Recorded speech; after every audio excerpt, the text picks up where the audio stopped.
Shalom Bapak Ibu Saudara terkasih dalam nama Tuhan Yesus. Apa kabarnya pagi ini? Apa kabarnya pagi ini? Luar biasa. Ya, kita mengucap syukur karena menjelang akhir tahun kalau kita ada sampai saat ini. Semua karena ada penyertaan tangan Tuhan atas hidup kita. Apapun yang menjadi keadaan kita saat ini bukanlah menjadi alasan untuk kita tidak bersyukur. Karena kasih dan rahmat Tuhan tidak terbatas. Karena kuasa Tuhan tidak terbatas. Mari Bapak Ibu saya ajak untuk kita mengambil bagian yang terbaik di dalam ibadah ini. Kita buka hati dan roh kita untuk sungguh-sungguh datang menyembah kepada Tuhan. Karena Tuhan Allah kita adalah Tuhan Allah yang hidup. Dan Dia berkuasa. Kuasanya tidak terbatas. Haleluya. Ku kagumi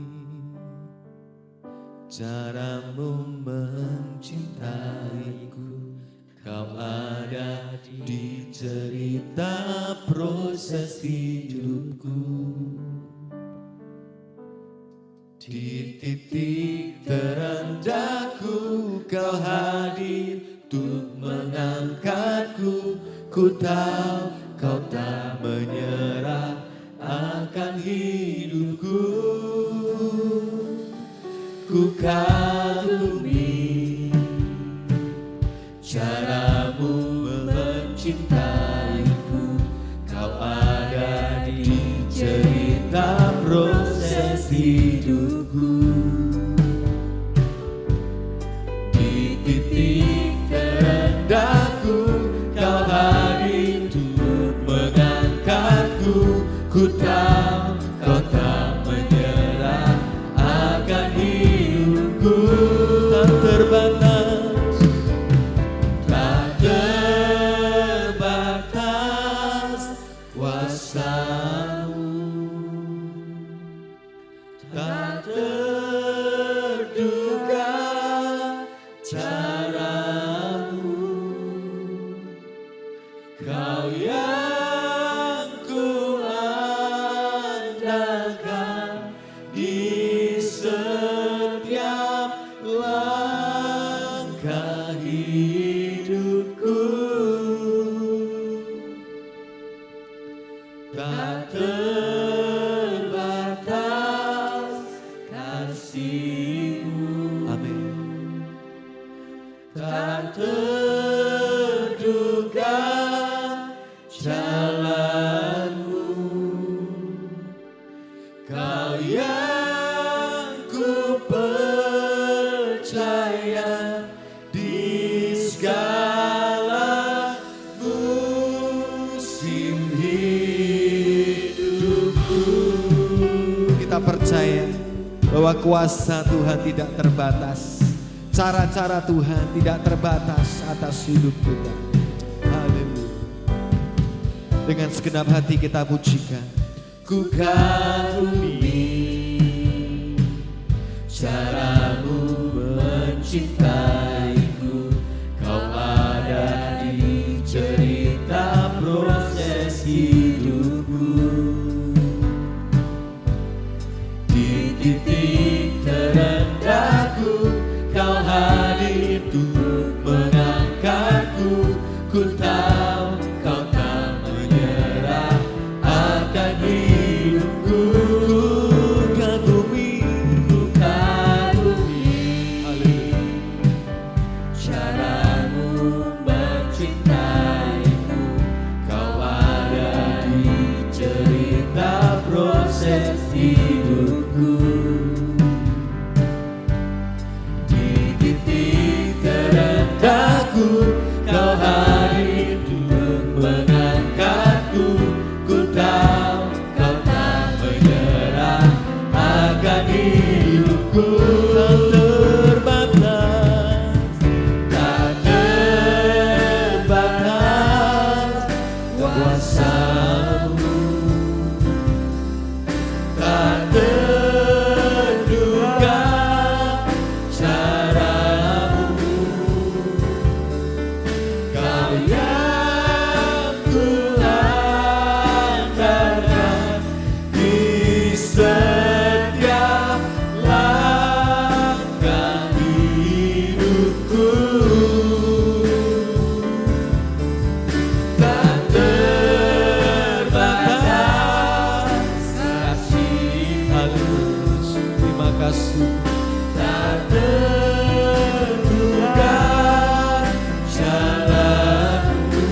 untuk kita bangkit berdiri Bapak Ibu. Kita pujikan dengan segenap hati, kita katakan, ku kagumi caramu mencintaiku, kau ada di cerita proses hidupku. Di titik terendahku, kau hadir untuk mengangkatku. Ku tahu kau tak menyerah akan hidupku. Ku kagumi caramu mencintaiku, kau ada di cerita proses hidupku. Di titik terendahku, kau hadir untuk mengangkatku. Ku tahu kau tak menyerah akan hidupku. Tak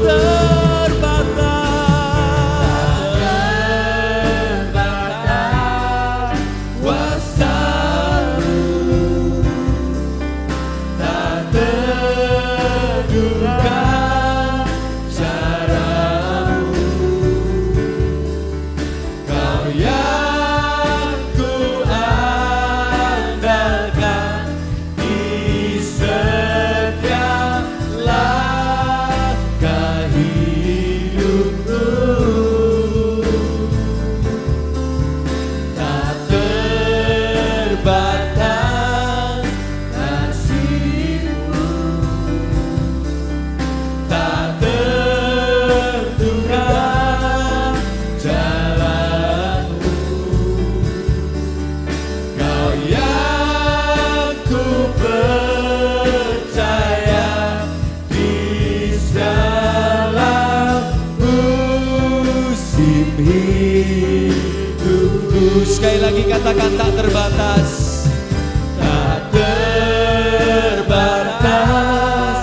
kuasa-Mu. Amin.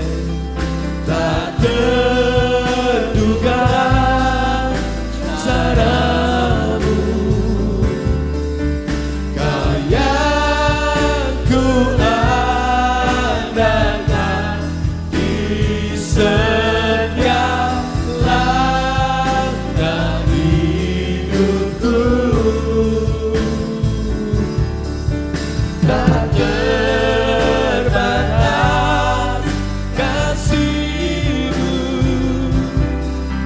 tak terduga jalan-Mu.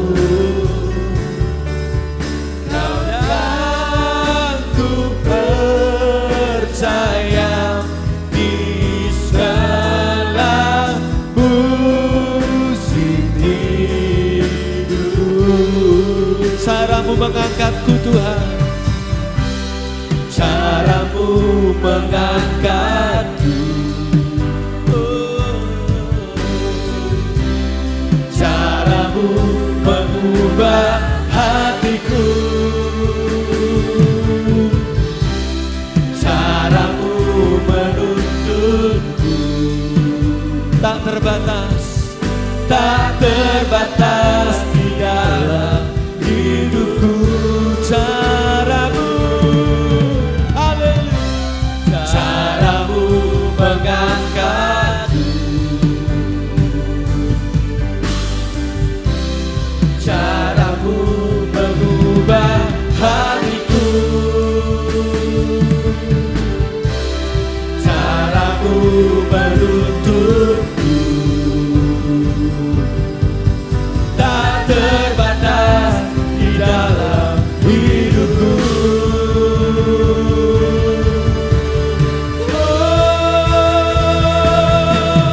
Tak terbatas kuasa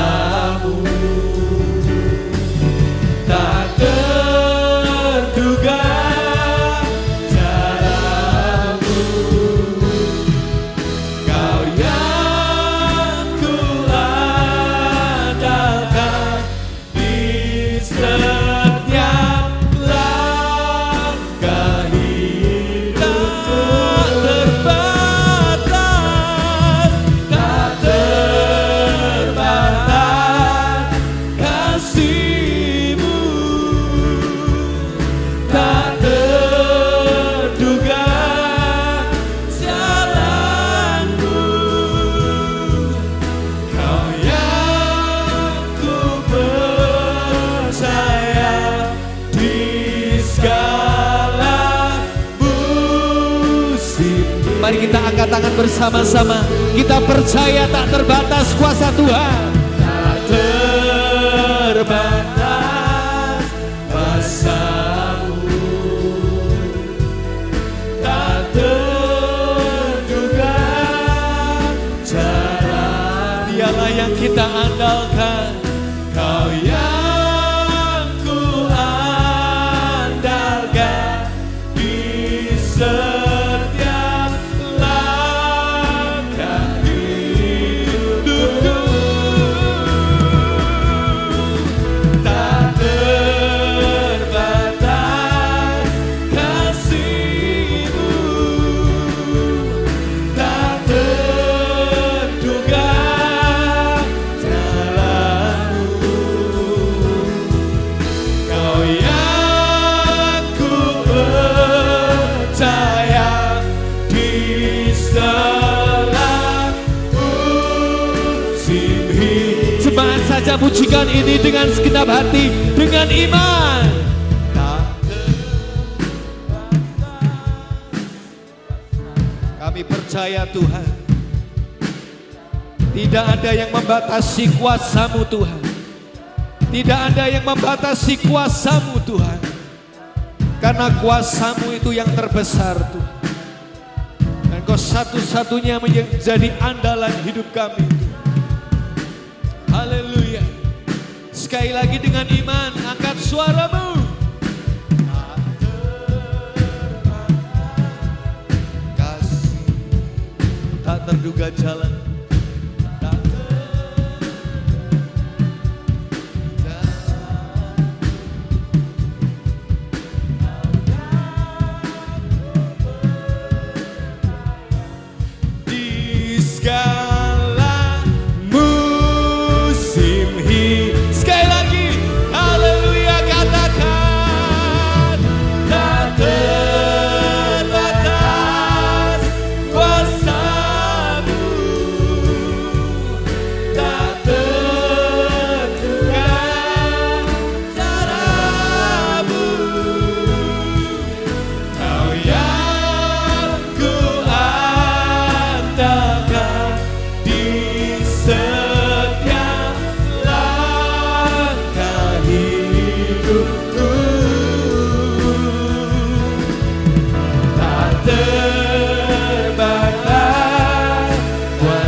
kuasa-Mu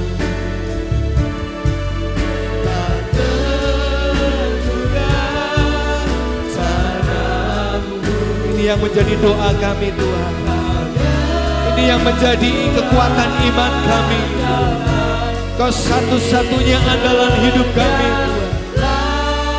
Setiap langkah hidup kami Tuhan, Kau yang menuntun kami Tuhan.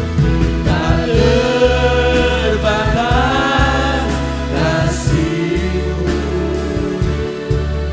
tak terduga jalan-Mu. Kau yang ku percaya di segala musim hidup. Kau yang kami percaya Tuhan. Kau yang ku percaya di segala musim hidupku. Kau yang ku percaya di segala musim hidup. Beri sorak-sorai itu Tuhan kita. Kuasanya yang tidak terbatas. Setiap musim hidup kita ada penyertaan Tuhan. Ada tangan Tuhan yang memelihara hidup kita. Haleluya. Glory. Glory. Glory bagi-Mu Tuhan. Sungguh Tuhan, ini yang menjadi kekuatan iman kami Tuhan. Bahwa kuasa-Mu tidak terbatas oleh waktu. Kuasa-Mu tidak terbatas oleh jarak dan tempat. Kuasa-Mu tidak terbatas oleh zaman demi zaman yang berganti. Karena Engkau Allah yang tetap sama. Kuasa-Mu sungguh-sungguh dahsyat dan tetap ada sampai saat ini ya Tuhan. Terima kasih Tuhan, terima kasih. Kami mengucap syukur untuk pagi ini Tuhan. Kalau kami ada sampai saat ini, ada di bait-Mu untuk bersekutu bersama dengan saudara-saudara kasih kami yang lain. Kami mengucap syukur karena kami tahu ini adalah kesempatan yang indah untuk kami memuji Engkau, untuk kami menyembah Engkau dengan jiwa dan roh kami ya Tuhan. Terpuji nama-Mu Tuhan, mulialah nama-Mu, datanglah kerajaan-Mu seperti di surga. Terima kasih Tuhan, terima kasih. Jemaat Tuhan yang percaya, terima kuasa Tuhan, katakan dengan iman. Amin. Haleluya. Selamat pagi siang. Boleh kasih salam kanan kirinya. Selamat pagi, selamat beribadah dengan penuh sukacita. Haleluya. Ya, silakan duduk Bapak Ibu terkasih dalam Tuhan. Haleluya. Yang bersukacita boleh kasih tepuk tangan untuk Tuhan. Haleluya. Haleluya. Terima sukacita. Karena itulah kekuatan bagi jiwa dan hidup kita. Terima sukacita. Karena sukacita itu yang Tuhan kehendaki dalam hidup kita. Haleluya.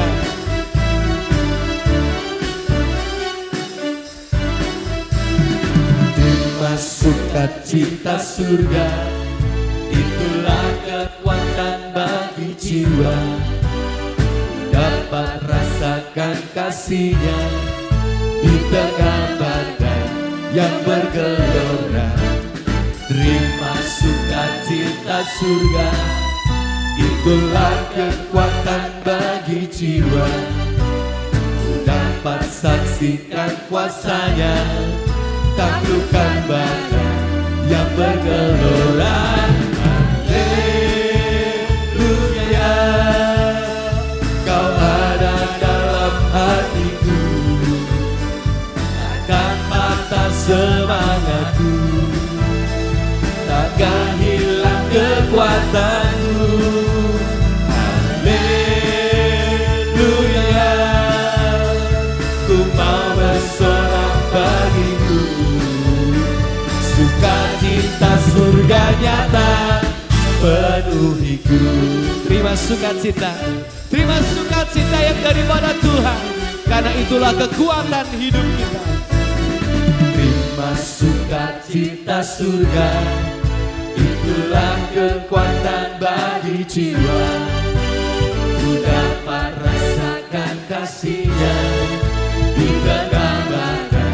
yang bergelora. Terima sukacita surga, itulah kekuatan bagi jiwa. Dapat saksikan kuasanya, taklukkan badan yang bergelora. Haleluya, Kau ada dalam hatiku, takkan patah semangatku, takkan hilang kekuatanku. Haleluya, ku mau bersorak bagimu, sukacita surga nyata penuhiku.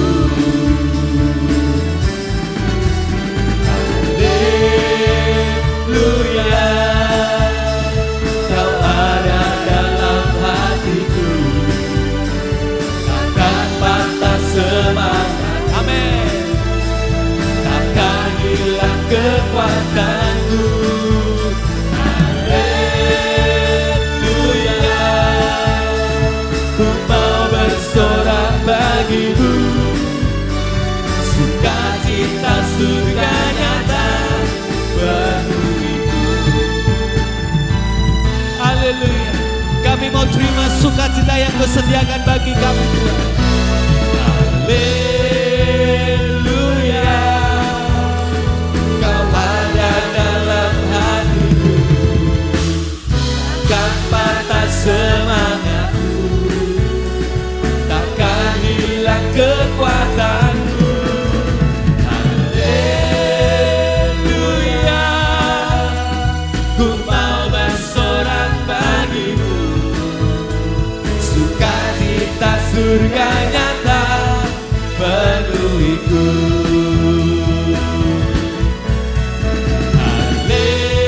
Haleluya, Kau ada dalam hatiku, takkan patah semangatku, takkan hilang kekuatanku. Haleluya, ku mau bersorak bagimu, sukacita surga nyata penuhiku.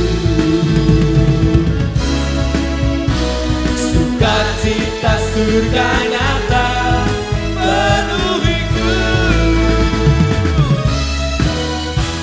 Sukacita surga nyata penuhiku. Yang bersorak-sorai, yang bersukacita, kita bersorak-sorai itu Tuhan, kita bangkit berdiri. Dengan sukacitaku kau menari, dengan sorak-sorai memuji, ku naikkan pujian, haleluya, nyanyi bagi Dia Sang Raja, nyanyi bagi Dia Sang Raja. Sekali lagi, dengan sukacitaku kan menari, dengan sorak-sorai memuji, ku naikkan pujian, haleluya, nyanyi bagi Dia Sang Raja, nyanyi bagi Dia. Semangat saja pujikan ini. Dengan sukacita ku menari, dengan sorak-sorai, amin, ku naikkan pujian, haleluya, Sang Raja, nyanyi bagi Dia. Sekali lagi, dengan sukacita, dengan sukacita ku kan menari, dengan sorak-sorai memuji, ku naikkan pujian, haleluya, nyanyi bagi Dia Sang Raja, nyanyi bagi Dia Sang Raja. Bersama-sama, dengan sukacita ku kan menari, dengan sorak-sorai memuji, ku naikkan pujian, haleluya, nyanyi bagi Dia Sang Raja, nyanyi bagi Dia. Oh, dengan sukacita, dengan sukacita ku kan menari,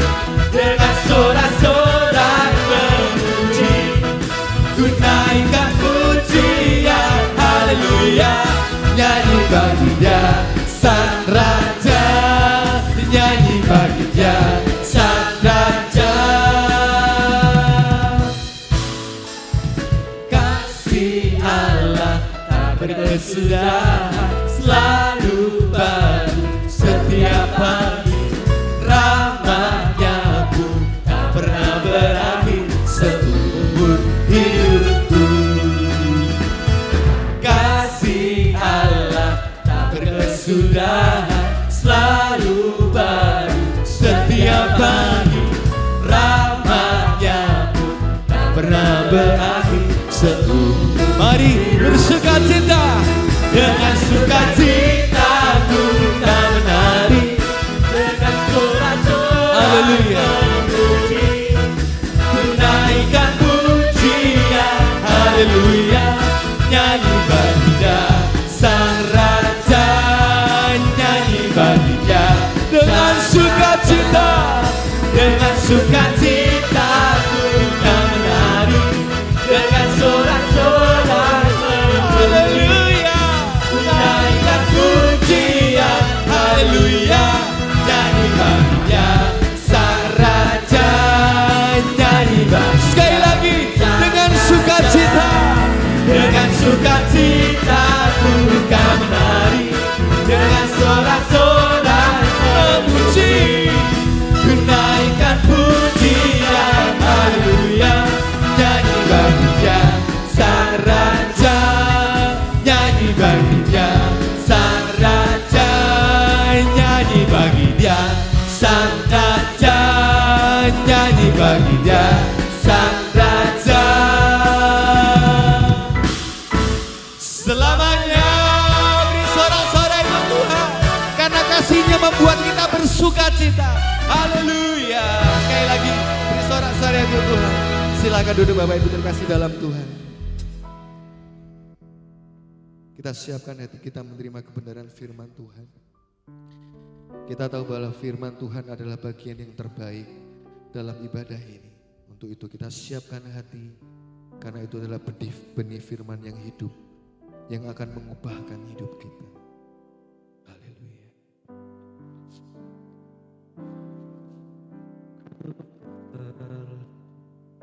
Engkau itu Yesus, Jiwaku menantikan-Mu.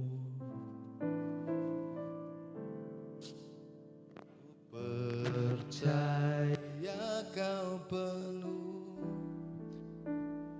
pengharapanku di dalam-Mu.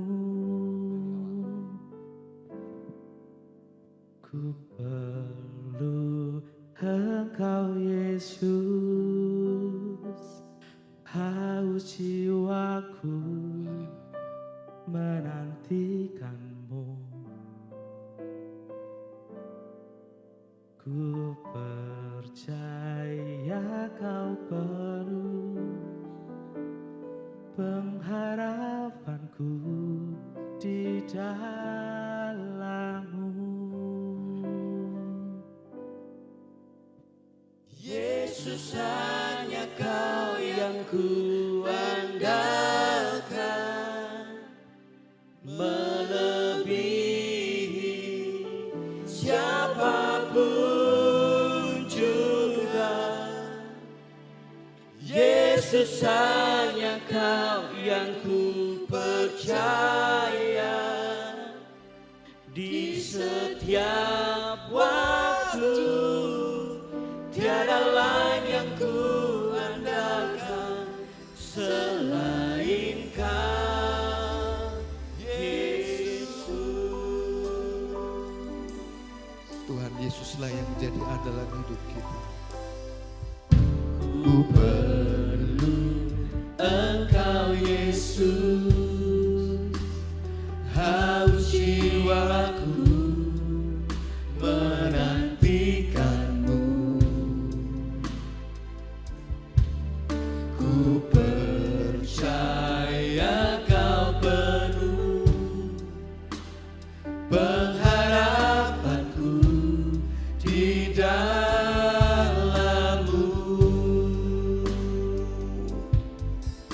Ku perlu Engkau Yesus, haus jiwaku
Yesus hanya Kau yang ku andalkan,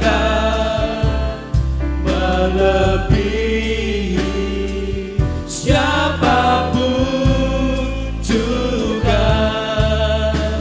Yesus hanya Kau yang ku percaya, di setiap waktu tiada lain yang ku andalkan. Sekali lagi untuk kita bangkit berdiri Bapak Ibu, kita sambut firman Tuhan. Yesus hanya Kau yang ku andalkan, melebihi siapapun juga. Yesus hanya Kau yang ku percaya, di setiap waktu tiada lain yang ku andalkan. Yesus Kau yang ku andalkan, Yesus hanya Kau yang ku andalkan, melebihi siapapun juga. Yesus hanya Kau yang ku percaya, di setiap waktu tiada lain yang ku andalkan selain Kau. Tiada lain yang ku andalkan selain, tiada lain yang ku andalkan selain Kau, Yesus.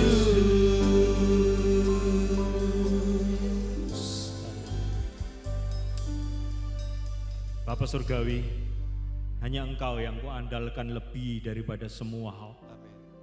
Hanya Engkau yang kami tinggikan jauh di atas segala keberadaan kemanusiawian kami. Hanya Engkau yang kami sembah hari ini. Dan kami fokuskan hidup kami dan kami persembahkan kepadamu. Karena itu ya Tuhan, berbicaralah kepada kami hari ini. Hamba-Mu siap untuk mendengarkan dan melakukan segala kebenaran firman-Mu. Biar kami boleh tinggal di dunia, sebuah dunia yang baru yang akan kami masuki dari hari ke hari. Kuasa-Mu dan Roh-Mu menuntun kami hari ini. Terangi kebenaran firman-Mu supaya kebenaran firman-Mu sungguh-sungguh menyaturasi kehidupan kami. Di dalam nama Tuhan Yesus Kristus, semua yang percaya berkata amin. Amin. Beri kemuliaan bagi Tuhan kita sekali lagi. Haleluya, silahkan duduk. Salam. Masih semangat di akhir tahun? Ya, ini sebentar lagi kita sudah mengakhiri 2024 ya. Dengan penuh pergumulan air mata, mungkin dengan penuh sukacita, mungkin ada terobosan, mungkin masih ada banyak evaluasi yang harus kita kerjakan untuk masuk di 2025. Yang katanya sebuah tahun yang penuh dengan misteri. Ya, para ahli ekonomi berkata ini akan menghadapi real krisis yang sesungguhnya di tahun 2005 ya. Tidak hanya krisis pangan, krisis keuangan, krisis berbagai hal. Itu kata dunia. Ya, tapi apakah sama dengan kata Tuhan? Nah, kita akan lihat nanti.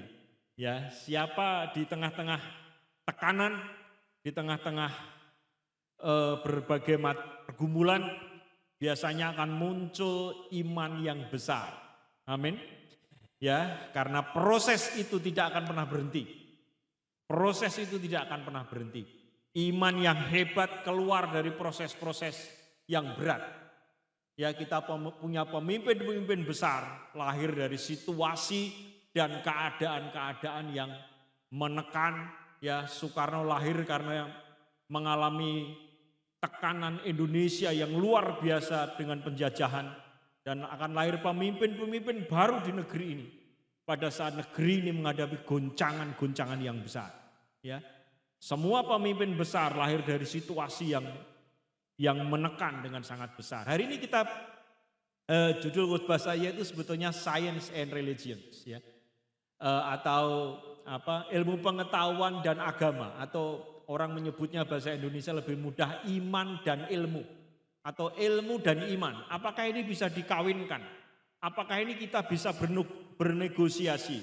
Apakah ini kita bisa perbincangkan, dialog, atau kita membuat konflik di dalamnya atau membuat pemisahan? Ini satu perjuangan dari para ahli yang tidak mudah yang kita hadapi. Ya, ini satu pergumulan dunia hari ini. Karena apa? Ya, saya tulis di situ, saya katakan kita sedang menghadapi dunia yang baru. Negara-negara barat yang dibangun atas ekonomi, atas ilmu pengetahuan dan teknologi, industrialisasi, ya maju luar biasa kalau kita pergi ke Eropa atau ke Europe, Amerika dan negara-negara maju. Tapi masalah besarnya adalah kehidupan beragama mereka, iman mereka menurun. Gereja-gereja menjadi kosong karena teknologi begitu canggih. Anak-anak muda sudah tidak tertarik untuk masuk ke gereja. Hanya orang-orang tua yang mau dikubur ini yang siap ke gereja karena dia takut kalau pendetanya lupa menguburkan kalau mati. Ya. Dan di barat memang ada beberapa gerakan-gerakan baru karena anak-anak muda mulai kosong hatinya, mulai tidak puas dengan dunia ini. Ya, dunia ini ingin mengisi hati dengan 3F itu ya, dengan food, fashion, dan fun. Orang ingin mencari senang, orang ingin memakai fashion yang fashionable, ya. Orang ingin makan makanan yang viral, dikejar di mana-mana, saudara. Tapi apakah itu membuat manusia puas? Tidak. Tidak, makanya banyak orang di akhir zaman ini sedikit-sedikit berkata, mau kemana kamu? Mau healing. Itu berarti apa? Dia sedang stres. Dan teknologi hari ini menjajah Indonesia luar biasa. Dan saya terkejut kemarin malam Australia Perdana Menterinya memutuskan tidak boleh anak-anak di bawah 16 tahun memegang di Australia, dilarang. Ya, tidak boleh punya status. Dianggap belum dewasa. Dan menurut orang Australia, kemajuan zaman ini merusak mental anak-anak muda. Mereka mulai malas bekerja, mereka maunya bekerja ringan, hasilnya besar. Itu omong kosong. Mereka hidup dalam mimpi-mimpi yang dibangun oleh Mbah Google. Sehingga dunia menghadapi bencana yang luar biasa. Indonesia hari ini, pemerintah Prabowo menghadapi masalah besar, menghentikan ojol dan menghentikan judi online. Ya, akhir tahun ini bulan November kita diberi laporan yang mengejutkan 900 triliun uang Indonesia untuk judi online. Itu berarti bisa untuk makan 80 juta anak-anak Indonesia selama 10 tahun. Karena dalam 5 tahun Pak Prabowo membuat 400 triliun untuk memberikan makan sehat. Bukan makan gratis ya. Gratis kadang nggak sehat. Makan sehat untuk anak-anak Indonesia, 80 juta anak-anak Indonesia. Ya kadang-kadang saya iri, kenapa saya nggak kembali jadi anak-anak dulu, supaya bisa menikmati ya. Karena zaman saya kalau berangkat sekolah hanya sarapan gedok sama serabi, udah cukup ya. Minum air putih. Anak-anak sekarang sarapannya 4 sehat 5 sempurna. Nah itu kata-kata abad 17 itu yang sudah tidak populer hari ini. Tapi hari ini saudara akan saya ajak untuk kita berhadapan dengan sains yang menghasilkan teknologi yang begitu canggih hari ini. Dan kita hidup di sebuah dunia dengan kemajuan semua teknologi. Saya coba mencari kata-kata di Alkitab dari Kejadian sampai Wahyu. Apakah zaman ini sudah ditulis di Alkitab kita? Apakah zaman ini sudah dinubuatkan oleh para nabi yang bisa melihat jauh ke depan? Saya menemukan sebuah ayat dalam Daniel pasal 12 ayat yang keempat. Ya, Daniel 12 ayatnya yang keempat. Ya, coba kita baca aja. Daniel pasal 12 ayat yang keempat ya. Di sini lebih besar. Saya sudah tidak bisa melihat tulisan-tulisan ini. Mungkin mata saya sudah agak kacau. Kita baca bersama-sama. Ya, ini satu-satunya nubuatan akhir zaman dari nabi yang paling sakti di Alkitab kita dan paling penuh kuasa yang Tuhan pakai, Nabi Daniel. Dia menuliskan sebuah kata-kata yang menarik di sini. Dia berkata seperti, kita baca aja 1, 2, 3. Ya, tetapi engkau Daniel sembunyikanlah segala firman itu dan materaikanlah kitab itu sampai pada akhir zaman. Banyak orang akan menyelidikinya dan mengetahui dan pengetahuan akan bertambah banyak. Kata-kata terakhir ini, dan pengetahuan akan bertambah banyak. Kalau dulu penemuan itu butuh waktu 100 tahun. Ya, James Watt menemukan mesin uap. Ya, 100 tahun kemudian ada orang yang menemukan Thomas Alva Edison listrik. 100 tahun kemudian ya ketemu bom atom Albert Einstein. Ya, kemudian setelah Albert Einstein ilmu pengetahuan mulai cepat, tidak memerlukan 100 tahun. Hanya puluhan tahun teknologi di seluruh dunia, penemuan baru di seluruh dunia. Ya, tidak hanya di bidang komunikasi yang hari ini kita nikmati, ya, namun di semua lini ilmu pengetahuan, di kedokteran, ya, di pertanian, di industri, di berbagai macam disiplin ilmu di dunia ini sedang mengalami pertumbuhan pengetahuan yang bertambah berlipat kali ganda. Ya, sampai Amerika dulu kalau orang mau mematenkan penemuannya itu ya paling seminggu 2, seminggu 3. Hari ini katanya di Amerika setiap hari ribuan penemuan baru yang dipatenkan. Dunia berlipat begitu cepat. Saudara, sangat cepat sekali. Ya, ini semua dipersiapkan untuk kiamat, saudara. Semua ditujukan untuk akhir zaman. Kita dipercepat sedemikian rupa. Pekabaran Injil yang dulu susah sekali. Saya setiap tahun ke pedalaman, ke Papua, ke pedalaman Kalimantan, masuk ke tempat-tempat yang orang lain belum pernah masuk. Ya, saya KKR kemarin di Papua Nugini diterjemahkan 3 penerjemah. Karena saya nggak ngerti bahasa Porto, apalagi bahasa daerah di situ. Ya harus 3 penerjemah, saya khotbah setengah jam jadi 1,5 jam. Menurut saya kurang canggih ini, harusnya ada canggih, nggak perlu penerjemah. Mungkin pakai bahasa roh, tapi saya nggak mengerti. Tapi ini yang menakutkan. Dan inilah yang digenapi di zaman ini. Di zaman yang Anda jalani hari ini. Penemuan begitu banyak, luar biasa. Sangat luar biasa. Ya, saudara akan kagum kalau saudara mulai bergerak di dunia. Ya, dan dikatakan Science and Religion ini mengalami perkembangan yang luar biasa pada saat gereja berkuasa atas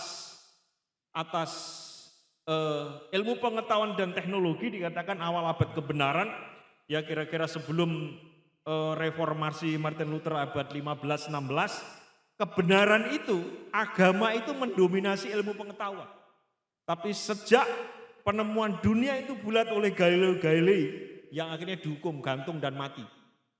Kenapa? Karena Galilei mengatakan dia menentang kebenaran yang mengatakan bahwa bumi menjadi pusat tutunan menjadi pusat tata surya. Dia mengatakan bukan bumi tetapi matahari. Dan bumi tidak seperti meja, bumi itu bulat. Dan itu gereja marah sekali. Dia dianggap penyesat, ditangkap, digantung, mati. Karena gereja begitu powerful, punya kuasa untuk menentukan setiap penemuan-penemuan itu. Dan banyak lagi dominasi Alkitab atas ilmu pengetahuan dan seni, teknologi.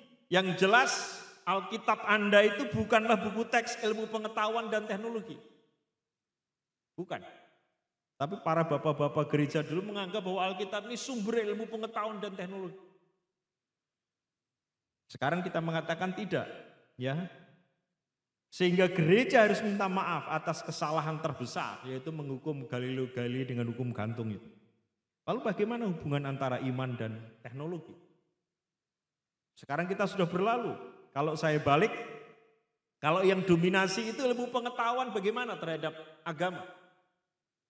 Itu berarti rasio manusia akan menemukan kemajuan teknologi dan sains mendominasi Alkitab, sehingga pada gilirannya iman harus tunduk kepada akal manusia. Dan disinilah muncul teologi liberal awal abad 19 yang dipelopori oleh Kalbar dan teman-temannya. Ya, Alkitab harus di bawah reason, di bawah akal. Semua yang tidak masuk akal di Alkitab, dia kata tidak firman Tuhan. Kan menakutkan itu. Ya. Itu berarti Kejadian pasal 1 sampai pasal 9 dibilang mitos. Karena mana mungkin itu ular bisa ngomong dengan Adam dan Hawa. Enggak masuk akal. Bagaimana mungkin binatang-binatang dunia masuk kapal Nuh? Bikin kapal 110 tahun. Enggak mungkin. Bagaimana mungkin dunia hanya dikacaukan dengan sebuah bahasa yang lain-lain. Dan terpencar ke seluruh dunia. Itu teman-teman yang dari STT, Duta Wacana, Setia Wacana, orang-orang liberal itu sering bermusuhan dengan saya. Karena memang tidak sama. Teologinya berbeda. Saya percaya Alkitab kebenaran mutlak, dia percaya Alkitab bukan sumber kebenaran mutlak, kan ribut nih. Ya, kebenarannya ada di reason. Semua yang tidak masuk akal, ya Yesus kasih makan 5.000 orang dengan 5 roti 2 ikan, yang bawa anak kecil, enggak masuk akal. Kalau yang bawa Goliat mungkin gede sekali tuh rotinya, 5 rotinya mungkin segede kontainer, sehingga cukup untuk makan 5.000 orang. Atau disebut gerakan sosial. Gerakan sosial itu pada saat anak kecil aja bawa roti dengan ikan ke Tuhan Yesus, yang tua-tua itu pada malu dan mengumpulkan semua bekalnya di depan Tuhan Yesus sehingga lebih bisa makan lebih. Saya bilang, itu ayatnya di mana? Aku bilang. Enggak, Alkitab tidak cerita begitu. Yesus bercerita diangkat rotinya, mengucap syukur kepada Allah, 5 roti tetap 2 ikan pada saat diturunkan dari doa, tapi pada saat dibagi oleh Petrus dan murid-murid lain di kelompok 50-50 itu rotinya pada saat dipotong klek ditaruh di kelompok itu, tiba-tiba rotinya balik lagi, set, taruh lagi, balik lagi, set. Pada saat ikannya dilempar mereka, set, ikan yang di sini ada lagi. Sehingga Petrus berkata, Petrus, Andreas, piye? Ya kalau Andreasnya orang Jawa, ini Andreasnya orang Yunani. Piye Andreas? Wah ini roti ini gak entek terus. Ya, wah ini luar biasa, ini namanya mukjizat. Ini namanya mukjizat. Tidak masuk akal. Iman itu lebih tinggi dari akal. Tidak bisa akal di atas iman. Sehingga iman harus tunduk dengan akal. Apa dampaknya? Orang mulai tidak percaya Alkitab. Orang tidak percaya mukjizat. Orang membuat keselamatan itu seperti naik ke puncak gunung. Semua surga itu kayak di atas puncak itu. Semua bisa lewat mana saja. Tergantung jalannya. Gila enggak? Tapi Yesus berkata, untuk menuju ke surga, akulah jalan kebenaran dan hidup. Tidak ada seorang pun sampai ke surga kalau tidak melalui aku. Jalannya cuma satu ke surga, melalui Tuhan Yesus. Bukan jalanmu sendiri-sendiri. Memang kamu pernah ke surga? Kamu yang punya surga. Kamu belum pernah ke surga, kok bilang jalan ke surga melalui ini dan itu. Sesat itu. Sama dengan kalau Anda lihat peta di Google Map itu, saya sering tersesat. Karena dia perboden, dia nggak tahu. Taunya satelit lewat aja. Saya sering jengkel. Jalan-jalan kecil, jalan tikus nggak tahu dia. Pedalaman apa lagi? Waduh, ya. Nah, saudara, ini ilmu pengetahuan dan teknologi. Ya. Nah, bagaimana respon kita terhadap teknologi? Sebetulnya apa sih? Yang disebut teknologi modern ini apa sebetulnya? Ya, secara garis besar saya mengatakan bahwa berbagai respon dari teknologi modern. Pertama-tama, teknologi modern itu memberikan Anda merasa secara positif, membuat semua menjadi mudah. Teknologi ini jadi mudah. Saya khotbah mudah. Ya dulu kalau saya rekaman di Kompas TV harus datang ke sana. Ya saya di make up itu ya risih lah saya. Yang make up cewek lagi. Aduh, saya bilang, bisa enggak? Kalau enggak bisa pastor, harus di make up. Kalau enggak nanti kumus-kumus jelek sekali pastor di TV. Oke. Ya, tapi terakhir-terakhir ini saya bisa rekaman di dalam kamar saya sendiri. Ya, istri saya lah yang make up saya. Ya, supaya enggak kumus-kumus. Ya, anak saya yang syuting. Selesai. Teknologinya canggih. Aman, nyaman. Hidup kita lebih sejahtera. Coba kalau enggak ada teknologi AC. Betapa panasnya gereja. Coba kalau nggak ada teknologi LCD, susah saya khotbah. Coba khotbah kayak zaman abad 17 itu. Ya, hidup lebih sejahtera, hidup lebih nyaman, saudara. Itulah teknologi. Ya tapi yang kedua sisi negatifnya teknologi itu menghancurkan lingkungan hidup. Ya, Anda tinggal di daerah yang ini yang kejar-kejaran dengan banjir. Karena teknologi. Ini salah satu dampaknya. Ya, hutan-hutan ditebang seenaknya, digali-gali semuanya untuk mendukung teknologi. Sehingga alam ini murka. Kalau alam sudah murka, tidak ada satu teknologi pun yang bisa menghadapi. Berpikir menyelesaikan banjir di Semarang Indah aja nggak pecus kok teknologi. Orang-orang hebat ini nggak pecus, negara yang punya banyak uang nggak pecus mengeluarkan kita dari rob Pantura ini. Katanya mau dibikin tanggul laut besar, giant wall atau apa namanya. Masih mimpi. Nanti kalau saya jadi presidennya mungkin baru jadi. Ya, lingkungan hidup, alienasi, ya kehilangan kebebasan manusia. Anda ini sudah terikat dengan yang namanya ini. Apa namanya? Berhala warna hitam atau warna coklat ini. Coba sehari kamu matikan. Ada yang hilang dalam hidupmu? Bingung kan? Kemarin saya ngajar di USM, ketinggalan HP saya. Sudah sampai USM, waktunya sudah habis, sudah harus ngajar. Saya cari-cari di mobil nggak ada. Saya turun, wah apa tadi masih nancep gitu. Ya, padahal saya harus buka absen dan lain-lain. Mulai ada sesuatu yang hilang. Apa bedanya ini sama kerisnya Patih Gajah Mada? Yang selalu dipakai 24 jam. Karena keris itu untuk telepati zaman dulu. Keris itu Mojopahit dia bisa terbang dengan keris itu. Kamu pakai ini kan belum bisa terbang kecuali pesen tiket terbang. Apa bedanya? Kalau Patih Gajah Mada hari ini hidup lagi, dia akan berkata orang di Pulau Jawa ini edan semua. Ngomong sendiri, ketawa sendiri. Iya kan? Teknologi. Hari ini karena teknologi, ratusan orang sedang antri ke rumah sakit Cikini karena ketagihan judi online. Judinya sudah ditutup. Sudah kadung banyak utangnya. Mau main lagi sudah nggak bisa. Gila itu. Antri hari ini, ratusan antri. Jangan-jangan ada yang mau antri. Teman saya bilang yang dia punya tempat pemulihan di Bandungan, saya mulai kedatangan orang-orang judi online. Saya bingung, Pastor. Kenapa? Kalau nggak narkoba apa semua ada obatnya. Kalau judi online ini obatnya apa, Pastor? Saya bilang kalau nggak bisa sementara ya kamu tumpang tangan. Tumpang tangan nggak bisa, kamu tumpang kaki, saya bilang. Karena judi online ini kalau udah merusak saraf. Waduh, saudara, mengerikan. Mengerikan. Dia tidak hanya bisa hutang, memaksa orang tuanya, kemudian bisa membunuh orang karena dia mau supaya bisa terus judi. Sudah tahu, kita semua sudah tahu loh kalau orang judi itu nggak akan bakal menang. Sudah tahu, yang menang pasti bandarnya. Tapi kenapa orang masih ingin? 8,8 juta orang kena judi online. Saya senang kalau peraturan Australia itu di-adopt oleh Indonesia. Tidak boleh pakai HP sebelum umur 16 tahun. Tidak boleh punya status. Itu mungkin orang tuanya mulai agak damai. Dulu kita bangga kalau ulang tahun kita kasih HP anak kita. Tapi itu enggak taunya membunuh kreativitas anak kita. Teknologi. Yang ketiga, teknologi bersifat ambigu. Ambigu itu mendua.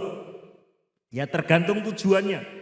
Teknologi itu seperti pisau. Ya, bisa untuk masak tapi bisa untuk membunuh. Kalau teknologi ini dipegang oleh para ekonom hanya untuk mencari ekonomi dan hari ini teknologi bisa dipakai untuk berpolitik, itu sangat berbahaya luar biasa. Dan kita akan menjadi kuli-kuli teknologi. Kita dijajah secara tidak langsung. Jadi setuju atau tidak, kita sudah berdampak karena teknologi modern. Kita semua sudah berdampak.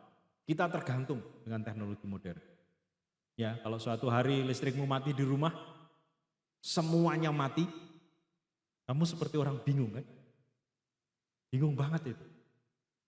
Panas rumah kita, mau masak nggak bisa, mau lihat ini nggak bisa, mau komunikasi nggak bisa.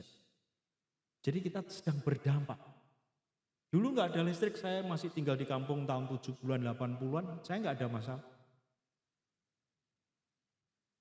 Ya, belajar masih pakai lampu teplok. Tapi karena teknologi, ya, teknologi adalah cara manusia mengetahui dunia dan alam semesta serta memecahkan masalahnya. Itu menurut Dr. Bauer. Ya, teknologi itu definisinya apa? Bagaimana manusia ini memecahkan masalah di bumi ini dan di alam semesta. Butuh teknologi.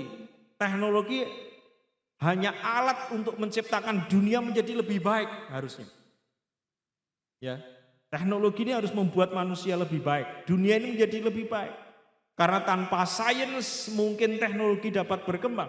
Tanpa teknologi sains ini dianggap mandul. Kalau kita belajar fisika, sains dan tidak mengeluarkan produk sains, itu mandul. Saya kemarin sedang berdebat dengan teman-teman di kampus. Saya bilang kalau teologi tidak bisa mendirikan gereja baru, itu teologimu nggak ada artinya. Karena saya hidup ini dipanggil untuk mendirikan gereja. Dengan tangan saya dan kelompok kecil saya sudah mendirikan 8 gereja. Belum yang bersama sinode, saya sudah create 44 negara. Dengan yayasan kecil saya ke Kalimantan tiap tahun pedalaman Papua yang aneh-aneh itu. Ya, dan tahun depan saya sudah diklik dengan satu mahasiswa saya dulu di Harvest yang jadi presiden GIDI. GIDI itu 1 tahun dikasih 1 triliun sama pemerintah, 1 sinode. Dan gereja terbesar di Papua. Ya, dan kita mulai bergerak. Karena Papua ini sudah mulai 50-50. Tahun lalu saya datang ke sana, saya penasaran. Kok bisa 50-50? Dulu 90%. Saya setelah survei, oh ternyata bukan orang Papuanya yang pindah. Tapi karena orang Jawa ini pindah ke Papua. Ya, di Papua itu separuh sekarang di kota-kota. Itu orang Jawa semua. Karena cari duit gampang. Jual sayur aja sehari bisa 500.000 bersih. Jadi sebulan kira-kira bisa dapat 15 juta. Hanya jual sayur. Saudara, makanya sudah cari susah di sini, kerja di sini susah, ke Papua saja. Pertumbuhan ekonominya 300% Papua itu. Ya, cuman jangan makan sate babi, karena 10 tusuk harganya 400.000. Di Papua itu 1 babi harganya 90 juta. Ini teman saya mau di Manado babi 1 kilo 25.000. Ya, baru kemarin saya pulang kembali dari Manado. Ya, karena Desperindak minta saya untuk meng-create supaya UMKM bisa ekspor. Karena saya punya teologi baru namanya teologi entrepreneur. Ya, yang disambut oleh pemerintah dengan baik. Ya. Dan saya ngajari 300 ini. You harus bisa ekspor, you harus kreatif, you harus inovatif. Kita harus berani menanggung resiko. Ya, mengambil take risk itu. Ya, kita nggak pernah maju kalau Anda tidak pernah mengambil resiko. Semakin besar resikonya, semakin besar untungnya. Nggak berani bersiko, Anda jadi orang biasa-biasa. Tadi saya duduk di situ, tengok ke sini, saya baru masuk, wah ini kursinya tinggal separuh. Ya, kemudian saya, you penyembahan bagus sekali. Ya, saya doa Tuhan apa yang harus dilakukan untuk gereja. Itu anak Pak Yuhan ada 3, Roh Kudus bicara. Terus mereka harus doa puasa lebih sering. Bukan duduk makan bareng, tapi duduk puasa bareng. Alkitab berkata kalau ada 2-3 orang sepakat, berdoa, minta apapun juga, aku akan kabulkan. Amin. Coba duduk doa puasa. Tadi saya pegang perutnya gembalamu, sudah terlalu besar. Dia harus turunkan seperti saya 10 kilo. Amin. Supaya nanti kalau pengangkatan itu enteng, zut gitu loh. Terlalu gemuk ngangkatnya pelan-pelan tuh. Enggak, sama aja. Ya. Coba ayo kita belajar ini, ya. Teknologi, tanpa teknologi sains itu mandul. Tetapi dalam teknologi dan sains apa yang masih etis atau religius? Seperti cloning orang, cloning manusia. Amerika sudah buat cloning manusia. Apa itu religius? Tiba-tiba saya ada 10 Darto.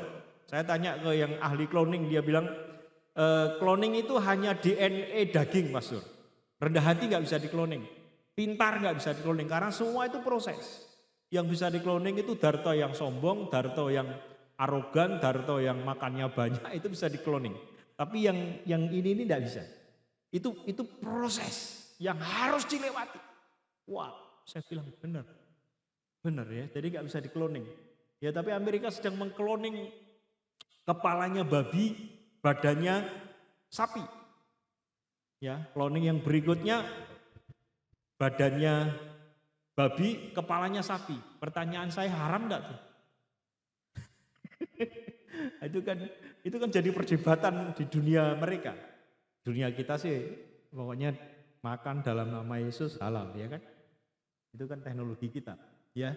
Jadi aplikasi dan pengetahuan, katanya teknologi menurut Profesor Bauer itu dikatakan bahwa aplikasi dan pengetahuan yang terorganisir untuk tugas-tugas praktis melalui sistem-sistem dan mesin-mesin. Jadi teknologi itu menggabungkan antara sains menghasilkan teknologi mesin-mesin, mesin-mesin nanti di-create oleh manusia. Teknologi ini luar biasa. Ya, kemarin saya pulang ke Cepu, saya sampai Seragen itu lihat, kok ada traktor yang memanen padi. Saya turun lah, mau lihat. Turun dari tol, muter sebentar ketemu itu. Traktornya hanya 4 orang. Setirnya orang yang memasukkan saknya ke gabahnya itu, kemudian ada orang yang naleni saknya itu, kemudian nanti kalau penuh ada 1 orang yang ngoper ke truk di belakang itu, sambil jalan, sambil semuanya. Saya bilang sehari dapat berapa hektar? Ini kalau terus jalan sehari jam 8 mulai, nanti jam 5 selesai saya dapat 10 hektar. Bilang gila benar. 10 hektar itu dikerjakan orang 100 butuh 10 hari. Kalau di desa saya. Ini hanya butuh 1 hari. Teknologi, dan ini bulldozer ini tidak hanya bisa untuk panen, Pastor. Bisa untuk apa lagi? Oh, ini bisa untuk nanam. Bisa juga untuk nyemprot. Itu kalau ada hama. Bisa untuk nangkep tikus enggak? Wah, ini belum bisa, Pastor. Ya, kalau ada tikus banyak bisa nangkep tikus enggak? Saya bilang belum bisa dia. Wow, saya tanya harganya berapa? Murah, Pastor. Yang paling kecil 200, yang paling besar 600. Mahal bener. Ya, Pak Lurahnya beli untuk 1 desa. Jadi sehari sewa berapa?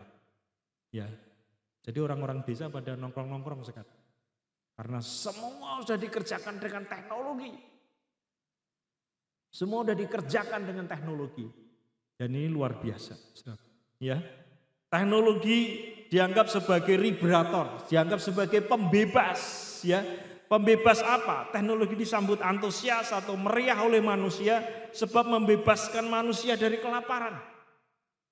Sehingga semua senang dengan teknologi. Bayangkan aja zaman saya kecil, kalau mbah saya nanam padi itu 6 bulan. Padinya segini, 1,5 meter. 6 bulan baru bisa dipanen. Hari ini, ya, namanya IR 64 itu tingginya 64 cm, 64 hari sudah bisa dipanen. Makanya kelaparan mulai kurang kan? Karena 6 bulan bisa 3 kali panen. Sehingga produknya bisa berlipat ganda. Yang baru itu nanam 1, anaknya 100 padi. Wow, saya bilang ini luar biasa. Ya kalau saya pulang kan, mbah saya dulu punya 15 hektar, saya masih dapat hampir 1 hektar lah. Kemarin saya balik nama mahal banget ternyata. Ya dapat warisan mbah saya. Ya dan ponakan-ponakan di rumah pensiun pada kembali ke desa mulai ngerjakan sawah, mulai bikin macam-macam. Ya dan itu bagus sekali saya lihat ya. Nah, saudara, teknologi sebagai pembebas kelaparan diselesaikan. Ya, ayam itu Ponakan saya pelihara ayam punya 200 ekor, dia bilang, "Mas, ayam ini sekarang hanya 28 hari. Dari Kuto itu kasih makan, ya 24 jam kasih makan. Dikasih lampu redup yang warna kuning itu, disetelin musik klasik. Ayam disetelin musik klasik, saudara. Itu makan, tidur nyenyak karena musik klasik, bangun, makan lagi. Badannya gendut, 28 hari dipotong." Coba canggih nggak? Dulu zaman saya kecil butuh setahun untuk bisa menikmati ayam yang baru tetas dari telur. Sekarang hanya 28 hari karena teknologi pangan yang luar biasa. Ya, juga membebaskan manusia dari penyakit. Coba bayangkan kalau Covid kemarin tidak canggih seperti hari ini. Habis itu orang Jawa, habis itu di Pulau Jawa ini.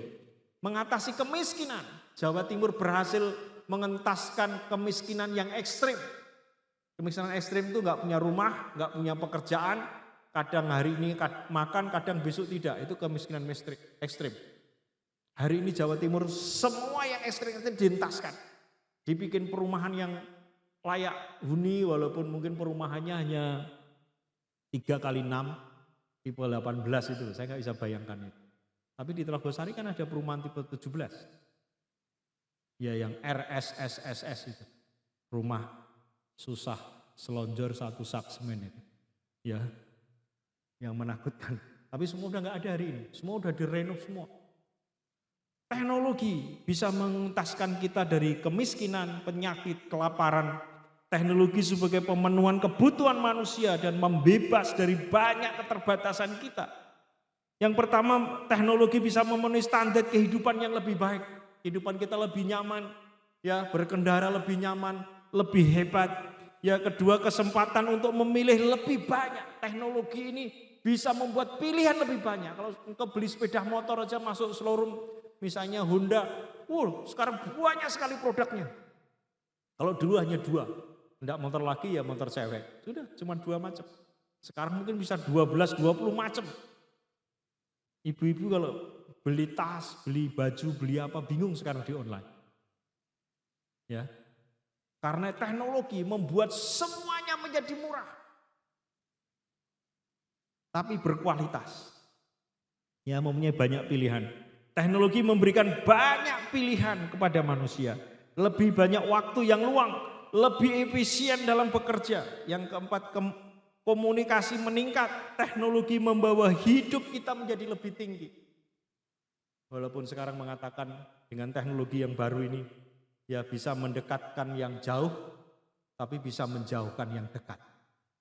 Wah, itu paradigma teknologi. Ya, saya tinggal di lantai 2, gereja saya di lantai 1. Kadang-kadang saya WA istri, "Non, tolong turun ya, bikinin saya teh." Harus WA itu, coba bayangkan, karena teriak-teriak juga nggak denger dia. Deket, satu rumah, pakai WA. Coba bayangkan. Kemarin saya ketemu bapak ibu orang kaya, tidur di lantai 3. Pada saat berangkat gereja, HP istrinya ini ketinggalan di lantai 3. Dan dia bilang, "Pak, coba Pak, tolong Pak ambilkan WA." Suaminya bilang, "Turun sendiri, naik sendiri. Saya sudah tua nih, kaki saya udah gak bisa naik turun. Mereka ribut sampai gereja. Karena HP-nya ketinggalan, coba bayangkan. Ya, dulu kita nggak pernah ribut seperti itu. Tapi teknologi ya memberikan banyak pilihan. Komunikasi meningkat, membawa hidup kita lebih baik. Tetapi hati-hati, ada sisi-sisi gelap dari teknologi. Teknologi juga membawa kerugian terhadap lingkungan hidup. Karena AC ini ozon kita mulai tipis sehingga Semarang mulai 34, 39 kemarin sampai 40. Ya. Hutan menjadi gundul, limbah racun, radiasi atom.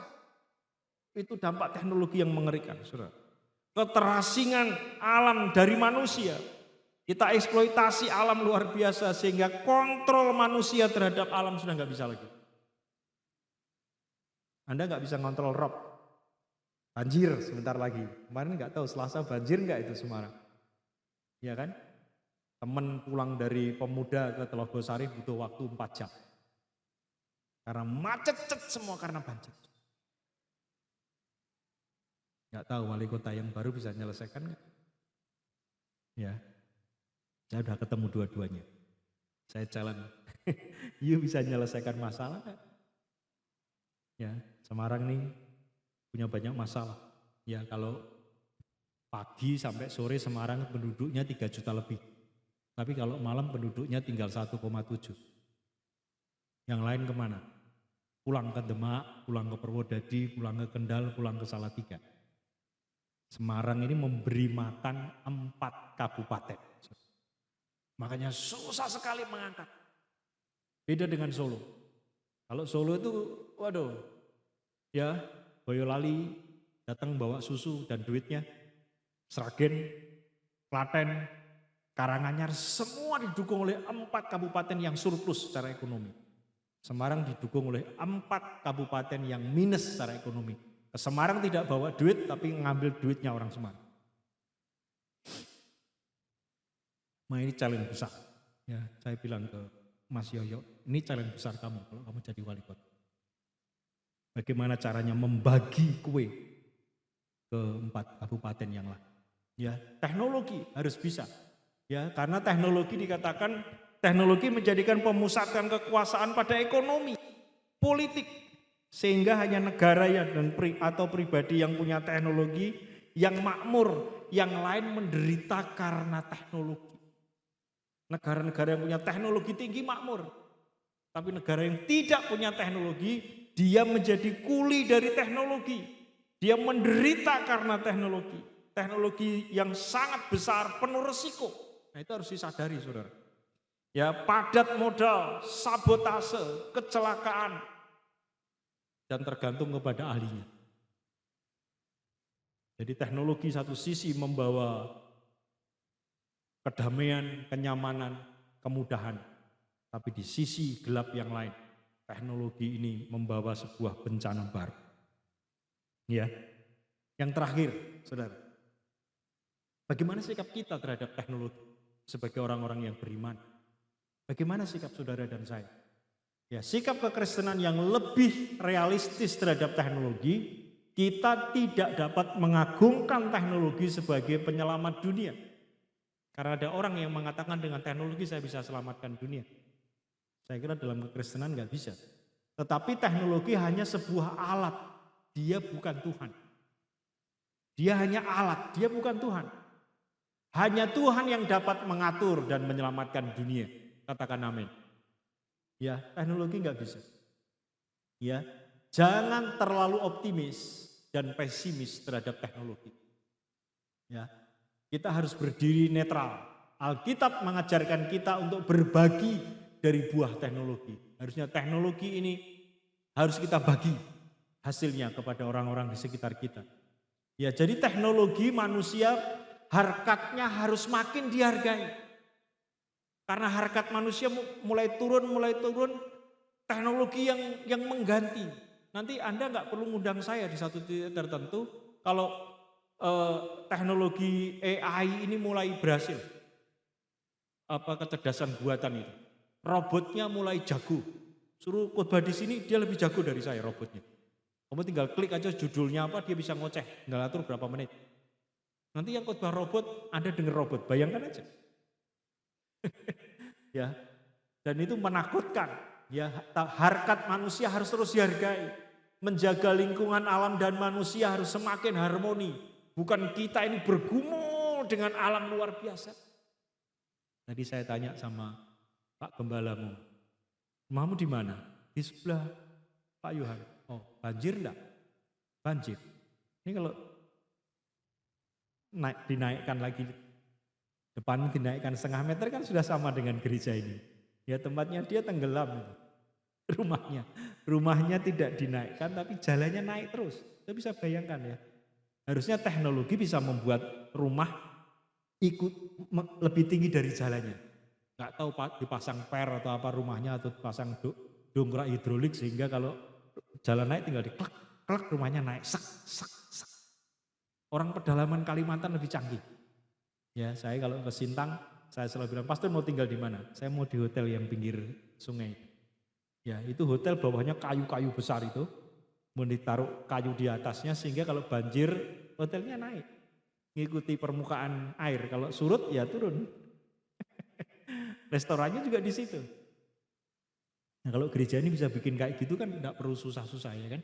Banjir naik sendiri. Kemarau turun sendiri. Nah, harus ada teknologinya. Apakah dibikin kayak orang Kalimantan butuh kayu-kayu besar, ataukah itu teknologi harusnya bisa? Kenapa tidak? Pesawat naik aja bisa. Ya, kenapa rumah tidak bisa naik? Kita harus mulai memikirkan secara teknologi. Ya, ini penting, Saudara. Ya, adanya keadilan bagi seluruh rakyat Indonesia. Teknologi harus memeratakan semua. Yang terakhir saya kira gereja harus kembali kepada mandat pembangunan dan mandat spiritual. Mandat pembangunan itu tugas teknologi. Ya, kitab Kejadian berkata, beranak cuculah, bertambah banyaklah. Kemudian Taman Eden ini tolong dirawat. Itu tugas teknologi, merawat dunia seperti Taman Eden. Tapi yang terjadi kan dunia ini akan berakhir seperti Taman Eden, bukan Taman Eden. Ya kan, kalau mandat untuk gereja tugasnya bukan untuk membangun seperti teknologi, tetapi gereja tugasnya adalah membangun spiritual. Ya, Yesus berkata, pergilah kamu, jadikan semua bangsa muridku, baptislah mereka, ajarlah, itu mandat spiritual. Itu yang harus dilakukan gereja. Gereja harus pergi. Kalau kamu nggak mau pergi ya nggak akan tambah ini orangnya. Ya, challenge akhir tahun, 1 orang bawa 1, nggak usah banyak-banyak. Penuh nih kursi. Kamu doa, masa sih Tuhan gak kasih? Cari kanan kiri mana yang belum percaya Yesus, tarik saudara. Doa bersama-sama, minta Tuhan bekerja. Itu teknologi yang tercanggih yang Tuhan punya. Doa itu teknologi tercanggih. Teknologi belum bisa membuka hati orang. Teknologi belum bisa membuat orang menangis dan bertobat. Teknologi belum bisa menyelesaikan masalah ojol, masalah yang gitu-gitu. Hanya gereja yang bisa menyelesaikan itu. Katakan amin. Gereja yang bisa melepaskan, gereja yang bisa membangun manusia, gereja yang bisa mengorbitkan manusia sampai ke surga. Teknologi nggak bisa. Paling tinggi teknologi bisa membawa orang ke ruang angkasa. Tapi gereja bisa membawa orang-orang melalui Yesus Kristus untuk sampai ke surga. Mana lebih canggih? Itu harus dilakukan oleh gereja. Mandat spiritual yang harus kita kerjakan. Itu PR kita. Yang kita harus menangis. Kita harus berdoa. Kita harus bergandengan bersama-sama. Minta Tuhan, karena itu ada upahnya di surga. Jangan sampai di surga kamu menyesal. Pada saat pembagian mahkota ada 5 mahkota, ada 1 pun tidak dapat. Ada mahkota sukacita kalau orang menginjil dan memenangkan orang. Ada mahkota hayat kalau orang tekun datang ke gereja. Tekun menyelesaikan pergumulannya, jalan terus tetap percaya Yesus, itu ada mahkotanya. Ada mahkota penderitaan, kalau jadi orang Kristen menderita ini menderita, ada mahkota penderitaan. Mahkota hayat atau apa namanya. Kemudian kalau jadi pendeta, gembala yang baik, itu ada mahkotanya juga. Jemaat gak dapat mahkota itu. Itu hanya gembala. Enak jadi gembala, coba dulu. Engkau akan tahu. Ya, satu teman, ya dari gereja kira-kira 200, ini ada gereja 800 yang pendetanya pensiun, dipensiun oleh gereja, oleh majelis. Ya, dia harus ganti. Saya bilang, saya udah sering diminta jadi gembala di sini yang jemaatnya 800 ini. Tapi ini jemaat kemajelisan, galak-galak majelis. Kalau kamu bisa bertahan 3 bulan tidak stroke, kamu cocok jadi gembala. Saya bilang, Mas Darto cuma metin aku. Bener, 3 bulan dia stroke beneran. Tenang Mas Darto. Aduh, gak iso turu aku. Mobilku baru sih, rumahku baru, gajiku gede. Tapi aku stres. Nah, untuk apa itu semua? Aku bilang. Hari ini dia gak jadi gembalanya lagi. Dia hanya jadi asisten. Masuk gembala baru lagi. Saya udah kasih tahu. Kalau kamu 3 bulan tidak stroke, kamu cocok di sini. Rapat dengan saya hari Senin, habis khotbah 1 hari 4 kali. Rapat dengan saya tiba-tiba pingsan. Ya, saya doain, bangun. Nopo kamu? Hari Senin kok bisa pingsan? Umurmu baru kepala 4, gua udah kepala 6. Saya masih bisa sehari khotbah 5 kali. Kamu baru 4 kali.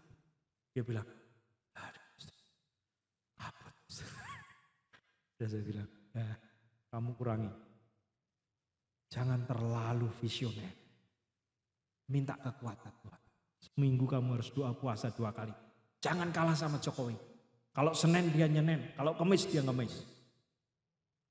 Ngemis. Ya, itu menteri-menterinya zaman Jokowi kalau Kemis itu rapat kabinet. Puasa, nggak ada minuman, nggak ada makanan sampai jam 3 sore. Hanya satu menteri yang berani bawa makanan di tasnya. Namanya Bu Susi. Makanya dia naik lagi kedua langsung dibuang. Karena menteri tidak bisa diajak prihatin. Coba, ayo kita prihatin dong dengan dunia ini. Amin. Sebelah situ yang suaranya persis kamu. Doanya 40 hari 40 malam. Puasanya. Persis ketika gayanya. Ngomongnya ini persis kayak tetanggamu sebelah. Saya bilang, badannya kurus, mantan murid saya di Abdiam. Ya. Saya bilang, kowe kayak iso lemu-lemu. Lah aku poso terus kok pastor. Ini orang ini ranti jemaat. Posone gak terima Senin Kemis. Saya kemarin ke Halmahera Utara. Kota ini tiba-tiba lupa. Satu teman, adik kelas. Ya. Itu gerejanya 2. Dia baru bangun segini, muat 300. Sudah nggak muat lagi selama 1 tahun. Dan dia bikin gereja lagi baru. Lebarnya 38, panjangnya 58. Separuh lapangan sepak bola. Saya bilang, gerejamu bisa gede apa yang kamu lakukan? Pastor tanya istri saya. Istrinya ini orang awam, Chinese Makassar. Dia bilang, di sini tantangannya besar, Pastor. Terus apa yang kamu lakukan? Saya nggak ngerti teologi, yang ngerti itu suami. Terus apa yang kamu lakukan? Seminggu aku doa puasa 3 kali, Pastor. Hari Senin aku doa puasa, hari Kamis aku doa puasa. Bener-bener doa puasa, sepanjang hari itu banyak doa. Hari Kamis aku ngajak seluruh jemaat yang mau terlibat untuk pertumbuhan gereja. Itu saya ajak puasa, nanti malamnya saya ajak peperangan rohani, saya kelilingi kota ini, saya berhenti di kuburan, saya berhenti di sini, saya berhenti di sini. Minta Tuhan kebangunan rohani, pertobatan, kirim ke kami. 5 tahun kemudian, dia bisa bangun gereja yang gede, dua-duanya jalan. Kalau saya khotbah itu kecil, saya lihat di sana itu kecil banget.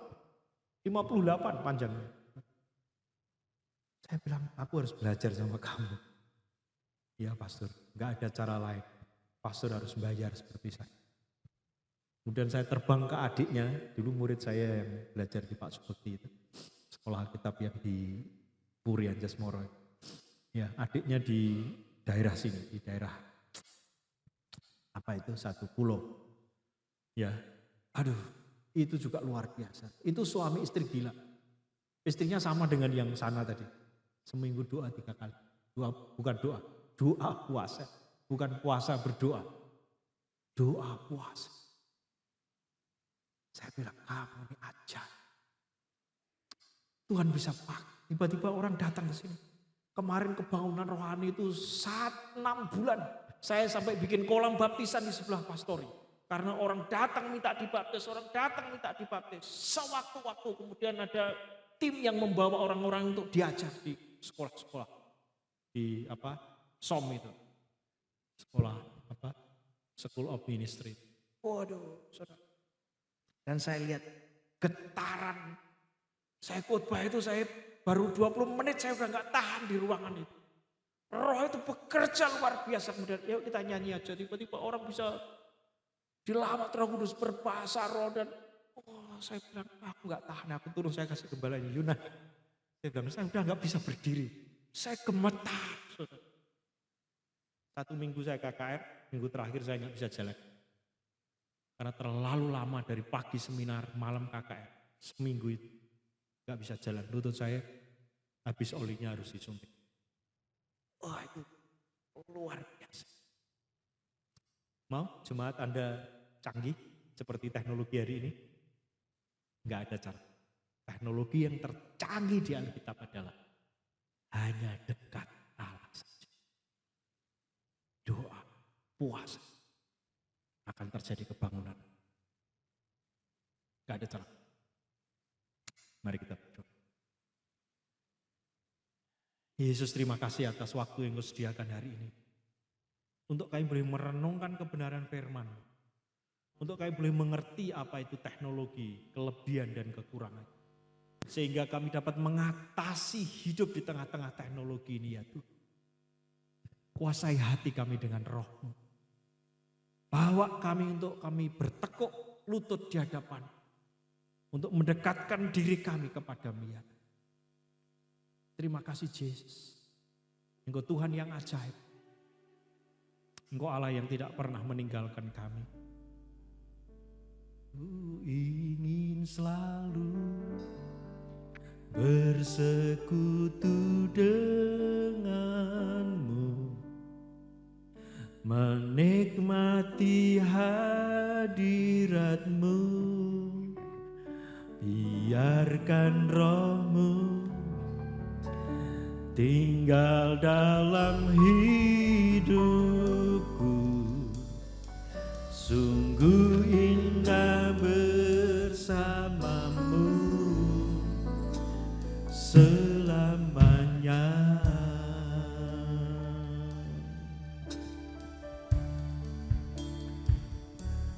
Hanya dekat Allahku, rasa tenang hatiku, Kau sertai jalanku sepanjang hidupku.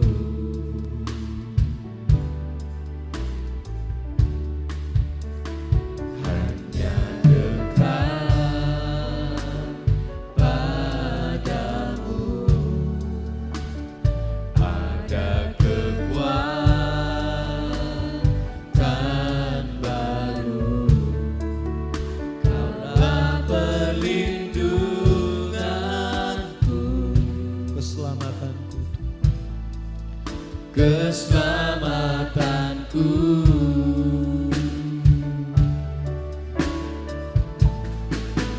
Ku ingin selalu bersekutu denganmu, menikmati hadiratmu, biarkan Roh-Mu tinggal dalam hidupku. Sungguh indah bersamamu. Ku ingin selalu bersekutu denganmu, menikmati hadiratmu, biarkan Roh-Mu tinggal dalam hidupku. Sungguh indah bersamamu, sungguh indah bersamamu, sungguh indah bersamamu, sungguh indah bersamamu selamanya. Terima kasih Tuhan untuk berkat firman yang telah kami terima. Biar itu Tuhan menjadi pelita dalam hidup kami, untuk bekal kami menjalani kehidupan kami. Agar kami menjadi orang-orang yang melakukan setiap firman-Mu Tuhan. Dan Kau jadikan kami berkat di setiap keberadaan hidup kami. Terpuji nama-Mu Tuhan. Haleluya. Sebelum saya membacakan pengumuman, sekali lagi saya ajak untuk kita bangkit berdiri untuk membacakan deklarasi iman kita.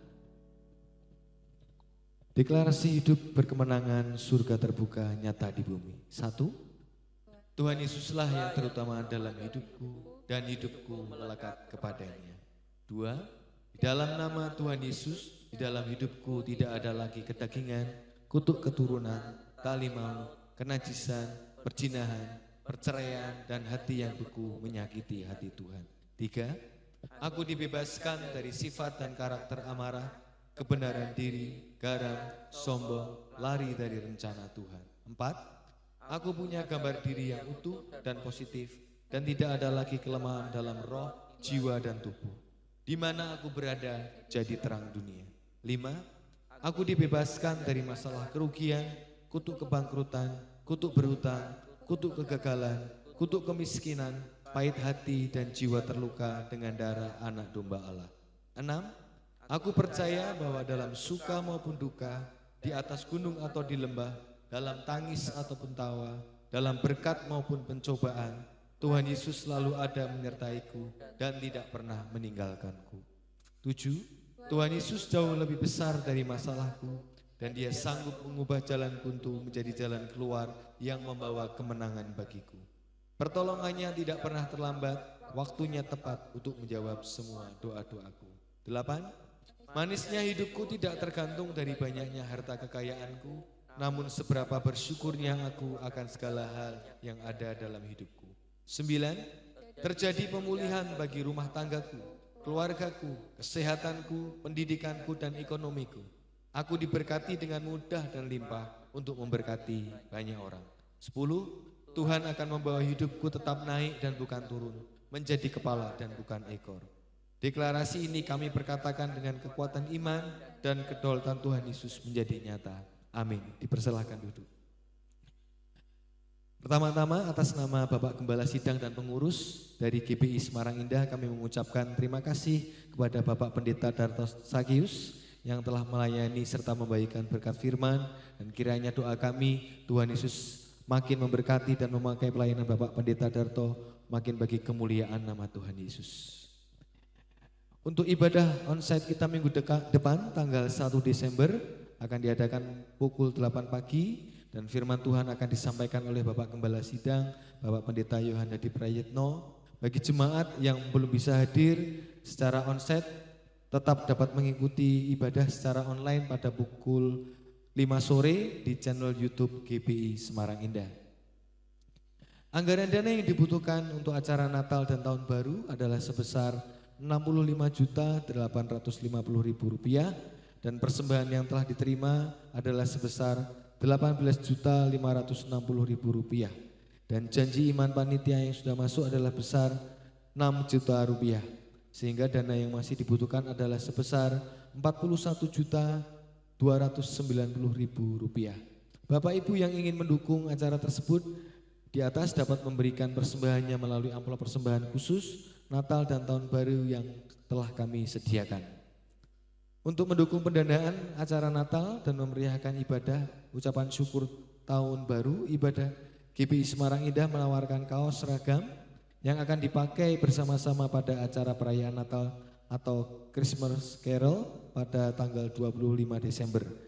Bapak Ibu yang ingin ikut berpartisipasi dapat memesan kaos yang akan kami sediakan tersebut. Contoh dan ukuran kaos dapat dilihat di meja pemesanan. Harga kaos berkerah adalah Rp100.000 per pieces. Pre-order pemesanan kaos akan ditutup pada tanggal 1 Desember.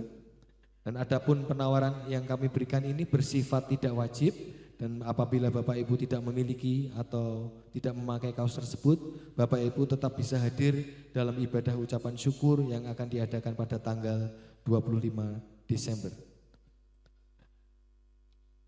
Adapun door prize yang telah diterima yaitu adalah 1 buah fan tower, 1 buah setrika, 4 set panci, 1 buah teflon, 2 buah jam dinding.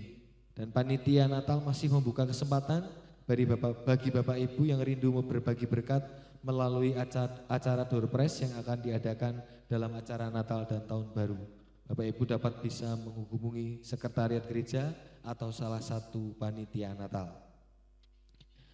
Bapak Ibu yang akan memberikan persembahan kasih dan berpuluhannya bagi pelayanan dan pekerjaan Tuhan, amplop persembahan Natal dapat dimasukkan ke dalam kotak persembahan yang ada di pintu keluar gereja ketika Bapak Ibu pulang. Ada tambahan pengumuman dari Youth, dipersilakan. Adik Riji.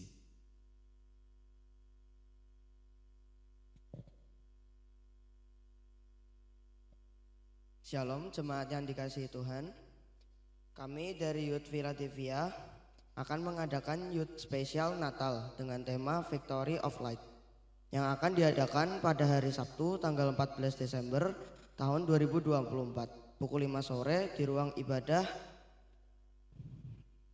umum oleh hambanya Pastor Yogi Santoso. Kami mengajak anak-anak muda dari kelas 6 SD sampai dengan kuliah untuk mengikuti serta dengan dress code baju snow dan juga star, juga berwarna kuning, biru tua, biru muda atau putih. Informasi lebih lanjut dapat melihat dari Instagram kami, Youth Philadelphia Official. Mari bersama-sama kita memuji dan merasakan hadirat Tuhan bersama. See you and God bless you. Ya, demikian seluruh informasi pelayanan gereja kita selama sepekan mendatang. Di saatnya kita akan pulang, saya ajak untuk kita bangkit berdiri dan kita akan menerima doa berkat dari Bapak Pendeta Matias Samuel Lloyd Prayetno.